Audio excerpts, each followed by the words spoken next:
So a very warm welcome to all our viewers and welcome to a new edition of Africa Today, our program bringing you all the latest news and events happening inside the Black Continent. My name is Angie Meher and I'll be joining you for today's edition. And of course, as usual, we start with a look at some of the news making the headlines, and we begin with Niger, where the government said a number of people now known to have been killed in attacks on Sunday, suspected by terrorists, has reached 137. 3 villages have been targeted close to the border with Mali. We have more details in this story.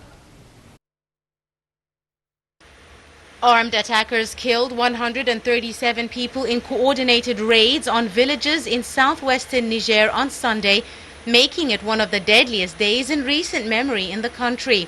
The Niger government said on Monday that the unidentified assailants raided 3 villages and other hamlets in Tahoua region bordering Mali, revising the toll up from a previous estimate by local authorities of about 60 killed.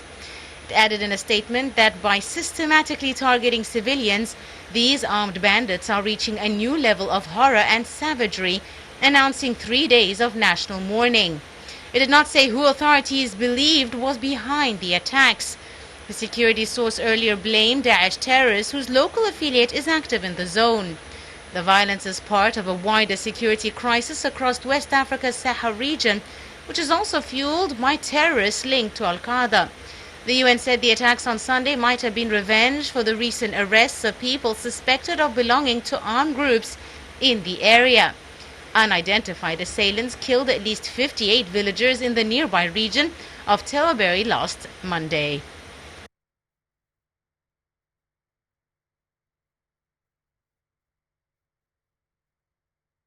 In more news, Tanzania has resumed its national mourning on Tuesday of late President John Magufuli, with the people of Chato, his hometown, getting a chance to pay their respects ahead of his burial. On Monday, the newly appointed President Samia Suluhu Hassan led thousands of people who paid their respects to the late president at the stadium in the capital city. We have more details in this story. A woman and 4 children died on Monday after a stampede as Tanzanians mourned former President John Magufuli. Some reports said the death toll could be high as 40, but officials did not confirm this. Tens of thousands of people turned up at a stadium in Dar es Salaam to view the body of the former president. Magufuli's state funeral, held in the capital, Dodoma, was attended by several African leaders who gave glowing tributes. DRC Felix Tshisekedi said the continent was saddened by the death of a revolutionary who died last week following heart complications at the age of 61. Tanzania's new president, Samia Suluhu Hassan, remembered her predecessor as a champion of the poor and a religious man. Tanzanian leaders attending the funeral and the majority of the thousands of people at the stadium did not wear face masks or observe social distancing. He will be buried in his northwestern hometown of Chato on Friday. Mozambique's President Filipe Nyusi said the former Tanzanian president will stay in the hearts of many. In his tribute, Malawi's President Lazarus Chakwera referred to Mr. Magufuli as Africa's finest son, whose life of service would be remembered. South Africa's President Cyril Ramaphosa described him as a true Pan-Africanist who was unapologetic about being an African. This was echoed by Botswana's president, who said that Magufuli was a great teacher like Tanzania's founding president, Julius Nyerere.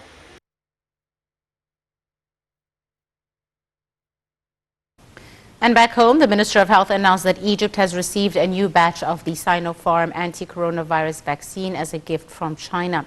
She added the state is pressing forward with the vaccination campaign of health workers, elders, as well as all citizens with chronic illnesses. We have more details in this report.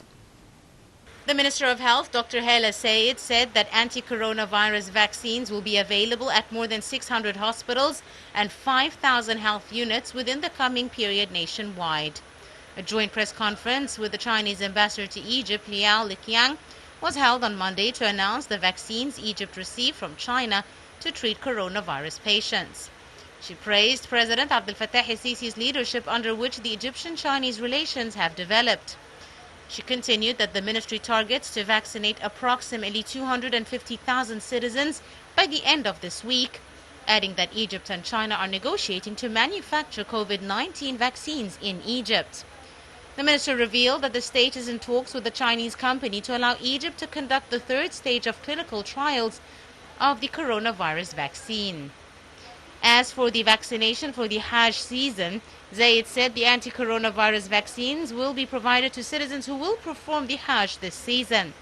Chinese ambassador affirmed that 17 Chinese vaccines have undergone clinical trials, adding that 60 countries are getting their coronavirus vaccines from China.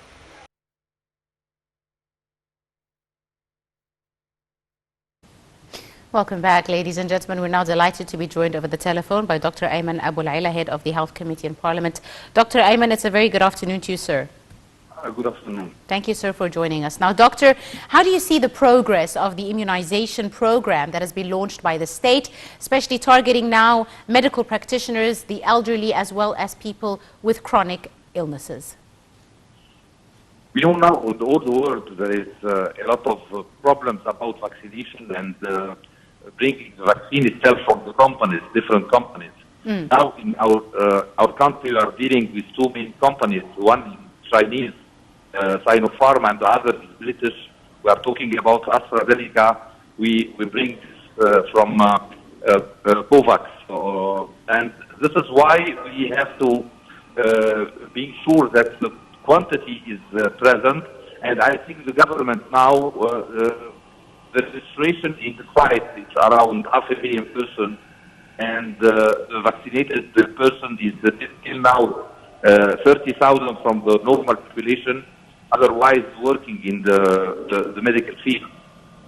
Thus, we are proceeding in this, and it's very important because you know that the herd immunity is very important to the vaccination. That is important for the individual itself, for his family, and for the society too.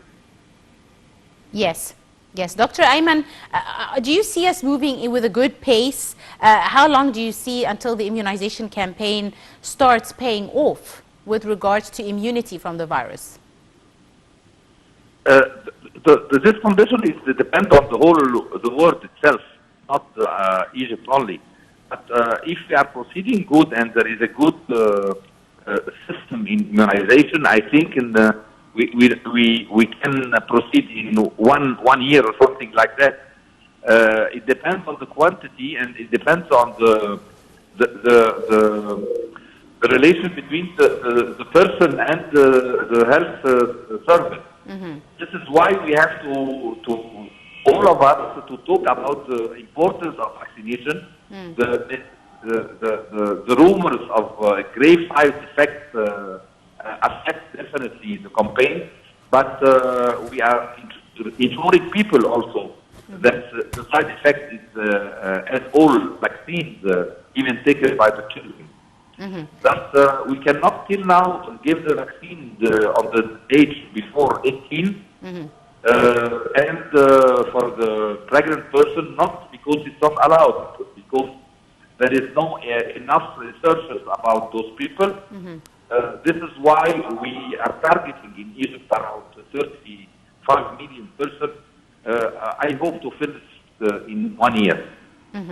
Right. Dr. Ayman, how do you see the collaboration between Egypt and other countries like China in getting a large number of vaccinations and probably taking part in clinical trials of the Chinese vaccine? How important are these agreements between Egypt and China? I think we have a very good collaboration with the Chinese companies because we have a very good relation starting from the pandemic itself. This is why there is good love from Sinopharm. But as all the countries, the whole world, there is problems with other companies because they prefer to give the vaccine to their country before. This is why the COVAX is made. COVAX is through the World Health Center organization, and it's like the law to give all the people all around the world by fairness and equality. This is why, yes, till now there is a shortage in the quantities, but again, I think this is will be resolved because now Egypt has proceeded in manufacturing Sinopharm vaccine to fulfill our requirements and the requirement of the whole Africa, and I think this is a very good step. Right. One final question, if I may, Dr. Ayman. Are there any age groups or people with certain health conditions that are not advised to be vaccinated, especially with some controversy regarding some of the vaccinations? If now nobody is not allowed to be vaccinated with the vaccine, except before some countries say 16 years and others say 18 years. Before that age, the pregnant, there is a lack of resources for those types. Otherwise, everybody could be vaccinated. And definitely, under medical supervision, we may need for people taking drugs for immunity, even for cancer or something like that. Otherwise, till the end of life, till 95, could take the vaccine. With diabetes, with renal failure, with any other disease. This is why the vaccine is very well a good effect for the antibodies of the body for everyone. Right. Dr. Ayman Abu Laila, Head of the Health Committee in Parliament, thank you very much, sir, for your time and your insight on today's edition of Africa Today. A very short break, and we'll be right back to continue. Do stay tuned.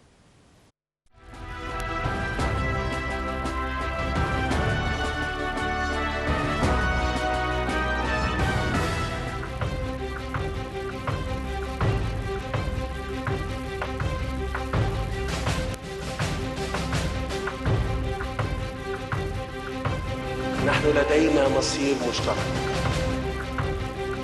مصر تسلمت الرئاسة الدورية للاتحاد الإفريقي لعام 2019 وتتطلع كعادتها دوما للتعبير عن شواغل الشعوب الإفريقية الشقيقة الرامية لتحقيق الاستقرار والتقدم ودفع عجلة التنمية قدما. إذا كنتم ترغبون في تغيير وجه القارة الأفريقية، فالاتحاد الإفريقي كقيادة تستطيع أن تعمل وتدرس بشكل مركزي لمشروع عملاق لبناء بنية أساسية على مستوى القارة. أنا أتصور أن الأمن والاستقرار استثمار.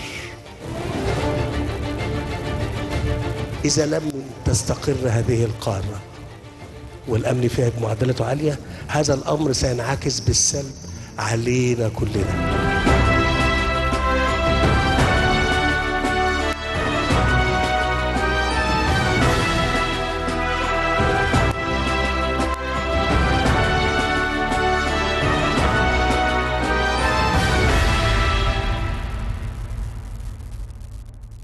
Welcome back, and we're now delighted to be joined over the telephone by Dr. Tariq Ibrahim, Professor of Surgery.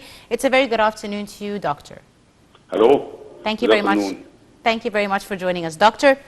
Now, let's talk a bit about the latest collaboration between Egypt and China and the reception of the new vaccinations from China. How do you see the progress with regards to the immunization program that Egypt is currently undertaking, sir? Yes, I think it's a very good collaboration between China and Egypt, yes, and to have the Chinese vaccine, which is also a very efficient one. And I think the country and the government is going very seriously in putting groups for vaccination, first, the medical staff, elderly people above 65, people with chronic illness. Yes. So I think now all the data now is very covered by the government, and I think now they know where this vaccine going to be distributed to these people. Right. Doctor, some people are afraid about the safety of the vaccination, its possible side effects. There's been lots of talk about a specific vaccine having bad side effects, etc., alleging that it hasn't been widely tested, etc. What are your comments on these? Okay, in generally, the vaccines are nearly the same, okay? The proper idea that you don't get infected at all from the coronavirus. This is the idea. Okay. The secondary is have the vaccine. And the idea of the vaccine that if these people, vaccinated people, getting infection or become closer to a coronavirus patient or in a surrounding of the coronavirus. At the end of that, they do not, even if they got the infection, it come in a mild way. It's not a serious way, which is need hospitalization, need oxygen, anticoagulant, and all this. So Right. this is the idea of the vaccine. You are going to make, even if vaccinated people, if they catch infection, it is going to be a mild form. Right. So, Dr. Torre, there's no really fear of the side effects of the vaccine. Is that correct? No fear for the side effects, because if you really make a comparison, a vaccinated person or not, no, vaccinated is much, much better, has much better chance in defeating the disease, much better chance in having a mild form of the disease. And this is the most important thing. Indeed, right. Dr. Torre, now, lots of talk of a possible third wave, especially during Ramadan, etc. What can we possibly do to face this possible third wave? How could it be contained rapidly if it is specifically on its way, especially that some people are not strictly following the precautionary and preventative measures? Yes. The first line of management or defeating this third wave is prevention. Right. So you have to, you as people of the TV, people of the media, you have to push and make clear to the people that prevention is the most important things, even before vaccination, even before treatment. Right. So we have first prevention and prevention. People should be cautious in stop gathering people together, stop staying in a crowded place, wearing masks, hand infection, away from crowdness.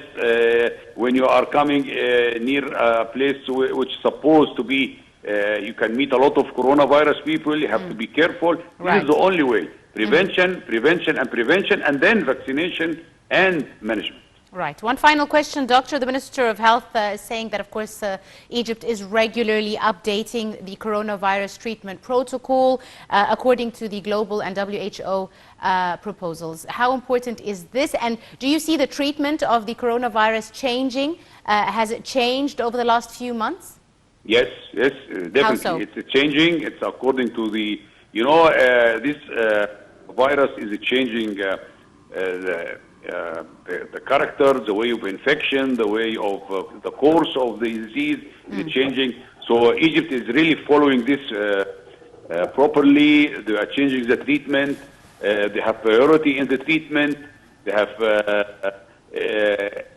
really know how, really from the experience now, how to deal with such a patient, Right. and to avoid complication, which is the most important thing, to avoid complications of this drastic disease. Absolutely right. Dr. Tariq Ibrahim, Professor of Surgery, I'd like to thank you very, very much, sir, for joining us and for all your insight.